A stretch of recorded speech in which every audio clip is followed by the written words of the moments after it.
ज्या पद्धतीने हा एक उमेदवार गेली 5-10-15 वर्ष काँग्रेस आल्यापासून आज भाजपमध्ये जाऊन वाहतोय आणि ज्याचा त्रास समजा जिल्ह्याला होत गेलेला आहे, त्यासाठी पार्टीला स्पष्ट सांगितलं होतं, पार्टीच्या भाषणात सांगितलं होतं की आम्हाला सीट बदलून पाहिजे.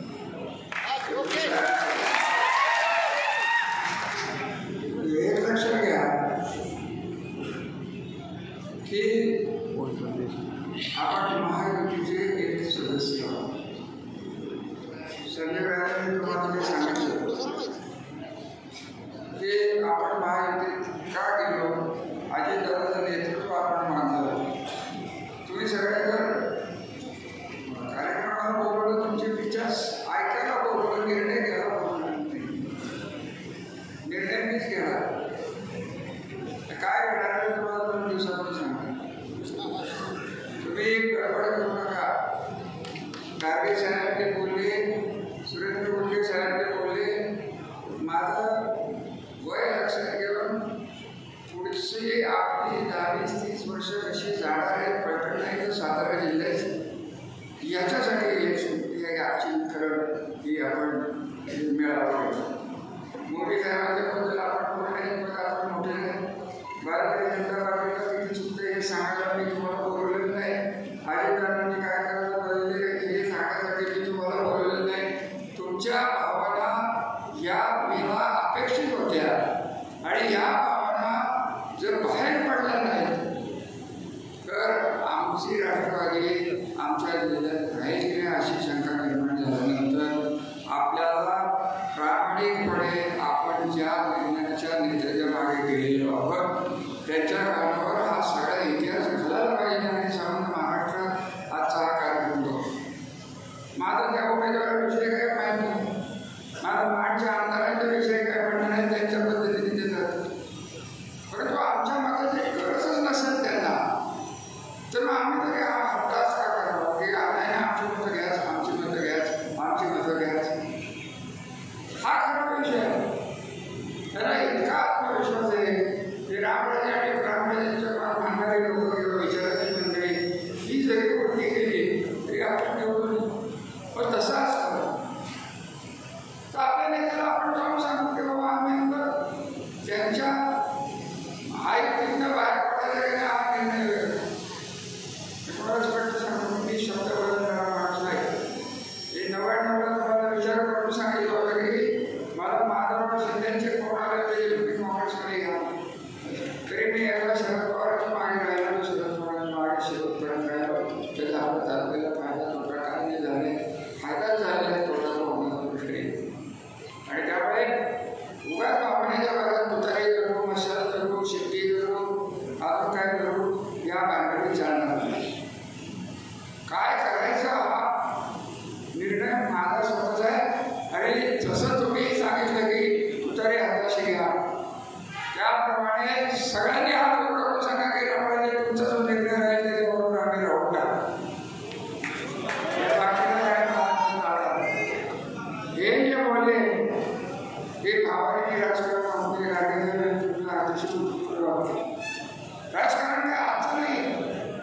ही इलेक्शन काय शेवटची इलेक्शन आहे त्याच्यापुढे जिल्हा परिषद आहे आमदार काय याच्याविषयी जर बांधून काय होणार असेल खटावची काय परिस्थिती आहे, काय मागची परिस्थिती, काय तोंड दाखवायचे तुम्हाला हे आमच्या अडचणी आम्हाला कळायचं की शेवटी मांडणारे जाताना यांच्या स्टेजवर बसवतं ह्या आमच्या नेत्यांना उभा करणं शक्य नाही. त्यामुळे काय करायला हे नेत्यांच्या संजयराजांना उमेदवारी मिळावी हा आपला निर्णय होता. आपण पार्टीच्या स्टेजवर हा मांडलेला होता. पण दुर्दैवाने दिल्लीतनं काय त्यांची स्पष्ट स्थिती होईल, कोण दिल्लीच्या इकडं आम्ही दिल्ली बघायचं आम्हाला अमित शाह साहेब माहीत नाही. ते गृहमंत्री आहेत, थोडे संघटनेत जेवढं आपल्याला पेपरमध्ये विचारायला पडत असतो आम्ही लहान माणसं, आमच्या महत्वाकांक्षा आमचा जिल्हा नीट राहावा, जनता सुखी राहावी, चांगल्या हाताच्या हाताची सत्ता झाली, सुडाचं राजकारण करू नये. मला गेल्या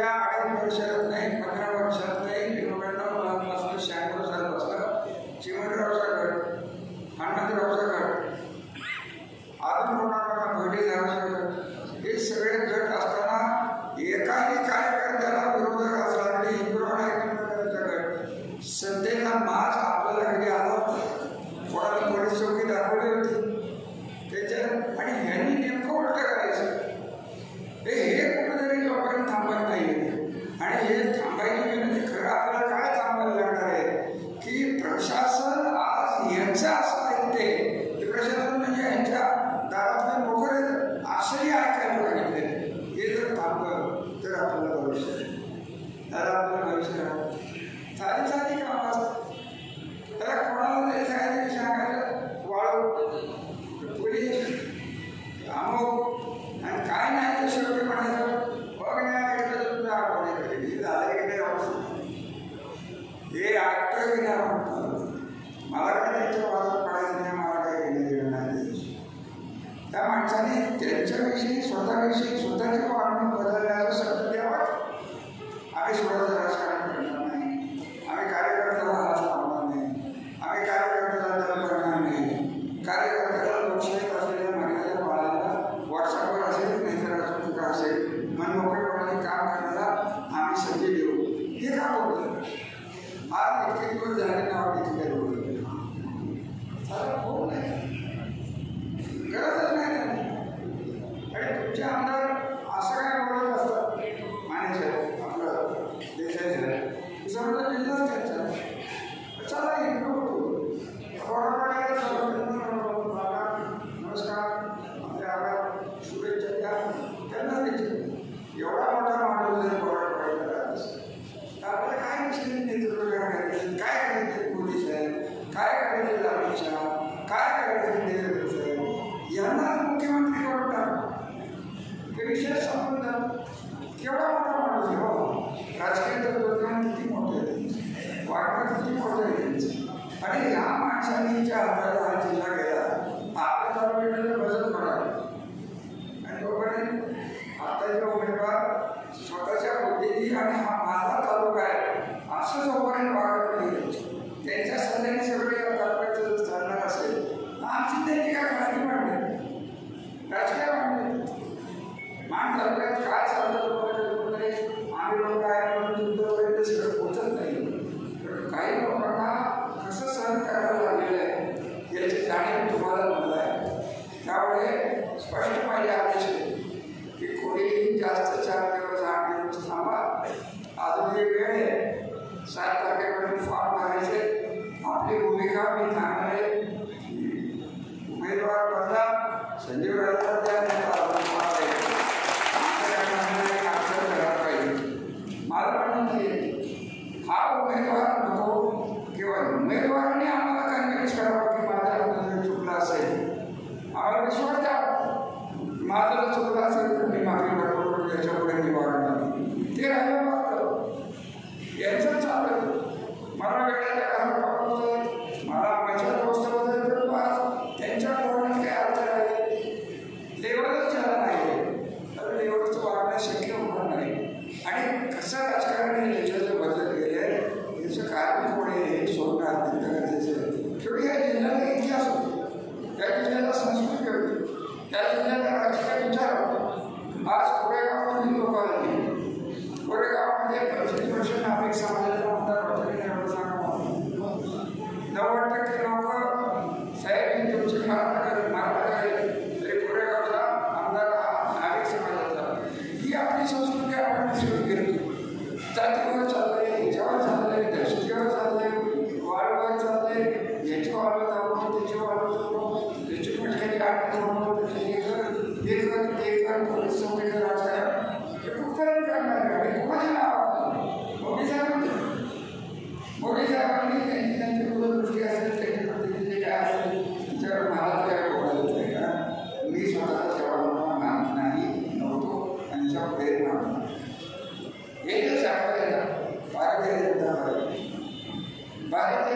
पार्टी ही आणि कधी जॉईन केली काँग्रेसचे अध्यक्ष 15 दिवस टिकले आणि 16व्या दिवशी गेले. अरे असं राजकारण जर भारतीय जनता पार्टीला चालणार असेल तर आपण काय आपलं केंद्र देणं अधिकाराचे आहे. देवेंद्र फडणवीसांची माझ्या अतिशय चिंतित समजली की त्यांना सांगितलं पोलिसांनी असं म्हणाले हा जो उफाळून आलेला मतप्रवाह आहे हा काही कंटेंट मर्यादित राहील असं मला वाटत आहे. मी त्यांना प्रामाणिकपणे सांगितलं मला म्हणाले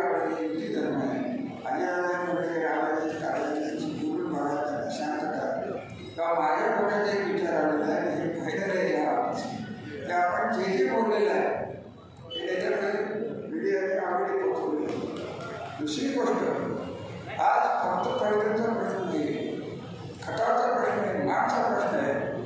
ठराविक लोक घेऊन आपलं काय म्हणणं आहे हे फक्त अधिकाराला आपण बोलत आहोत किंवा काही असं असेल तरी जर त्यांना भारतीय जनता पार्टीला उमेदवार ठेवायचा असं असेल तर आम्ही मतदान कमी झालं तर आम्ही जबाबदार नाही. देशपांडे सांगली आणि मग काय करायचं 543 खासदार आहेत. एका दुसऱ्या खासदारातून दिल्लीला काय पडले त्यांना वाटतं की आपण खासदार काय करायचं 543 तरी यांच्याबद्दल की बोलावं झालं पाहिजे.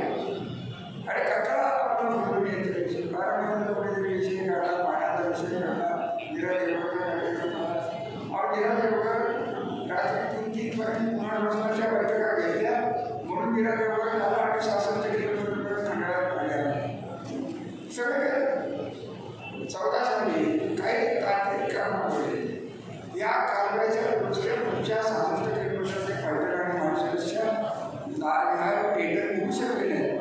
एवढं तांत्रिक बाबीचा आढळलेला होता. हे सत्तेत होते, पक्ष सत्तेत होते, त्याचे नेते सत्तेत होते.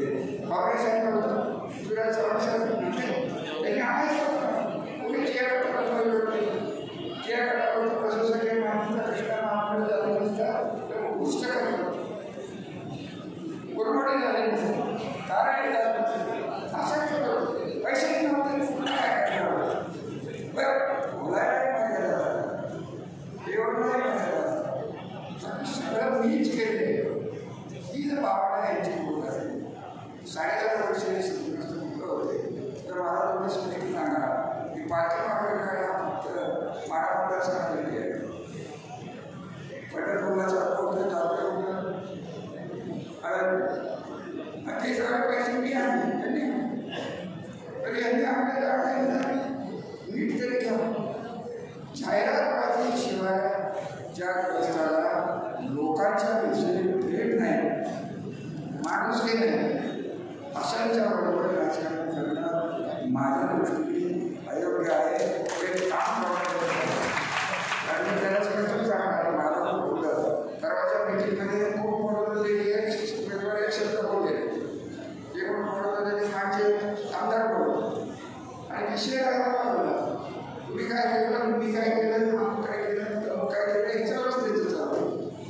आणि बोलायला एक पद्धत असते की दोन उपमुख्यमंत्री समोर बसले कुठल्या लेवल आम्हाला शेवटी कळाला मला म्हटलं धन्यवाद चला हे काही थांबण्याचं काम नाही. हे असं चालू नाही. 1 तास आमची सभा झाली, आमची मिटिंग झाली तरी बघायला मला एकच सुचतं की तुमच्याशी तुम्ही कळवी योग्य रीतीने आमचं शिष्टमंडळ 4 वर्षात आहे आणि मग निर्णय तुम्हाला कळवण्यात येईल. याच्यामध्ये कुठलीही मिटिंग होणार नाही. आपण ज्या पद्धतीने बाळाला गेली 30 वर्ष पाण्यासाठी झिजलेले माणूस तुम्हाला त्याची किंमत नसेल तर मला माहिती किंमत आलेली 30 वर्ष तुमच्यासाठी संसार होईल, मुलं होईल, बायको होईल, या सगळ्या गोष्टी सोडून हे सगळं राजकारण केले. हे केवळ पाण्यासाठी आणि दुसऱ्या भागासाठी केलेलं राजकारण हे जर वाया घालवायचं असेल तर तुमच्या मराठी कोण नाही. आपापसातले भांडे पेटवा. आज संबंध जिल्ह्याच्या भविष्याचा प्रश्न तयार झाला. काय महाराष्ट्रातल्या 40 तालुक्यांचा प्रश्न किंवा 40 जिल्हा नको त्या माणसाच्या हाताचा जिल्हा गेला 11 तालुक्यांचं वाटलं एवढं बाकी पूर्ण दिसतं. त्यामुळे नको त्या माणसाला नको आपण संस्कृती जिल्ह्याची वेगळी आपल्याला वेगळे विचार द्यायचे, तरुण पिढीला वेगळे विचार द्यायचे ही भावना आपण ठेवायला पाहिजे. आणि आपली परवानगी असेल तर सगळ्यांनी परत एकदा उभा राहून हातवर करा आणि आजीदारांच्याकडे तुम्हाला मला जायला शिष्टमंडळाची परवानगी द्या.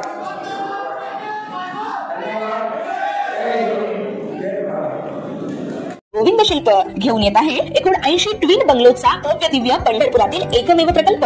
आमच्या प्रकल्पाची वैशिष्ट्ये मनाला शांती देणारं महादेवाचं मंदिर, मुख्य रस्ता सुमारे 30 फुटांचा, अंतर्गत रस्ता सुमारे 20 फुटांचा, ग्रामपंचायत योजनेचा प्रत्येक बंगलोजला स्वतंत्र नळ, सांडपाण्याची सुरक्षित विल्हेवाट, सर्व टाइल्स ग्लॉसी आणि नामांकित कंपनीच्या, सर्व स्टेअर, खिडक्या, चौकटी सुपर ब्लॅक ग्रेनाइट, दोन्ही अटॅच बाथरूम पूर्णपणे टाइल्स, पंतप्रधान हर घर नल योजना पूर्णत्वाकडे, bathroom, basin, kitchen, CP fittings हे जगवार कंपनीचे, स्टील वर्क पूर्णपणे जुंदाल कंपनीचे, 1000 लिटर पाण्याची टाकी, 150 लिटर सोलर वॉटर हीटर सोबत वॉटर प्युरिफायर, प्रत्येक बंगलोजला स्वतंत्र पार्किंग, दर्शनीय भाग पूर्णपणे डॅटो टाइल्स, टाटा प्रवेश कंपनीचे आकर्षक भक्कम दरवाजा, फुटी उंचीचे सुरक्षित कंपाऊंड. मग विचार काय करताय? गोविंद शिल्प, पत्ता गट नंबर 95, हॉटेल अंगण शेजारी, टाकळी रोड, पंढरपूर.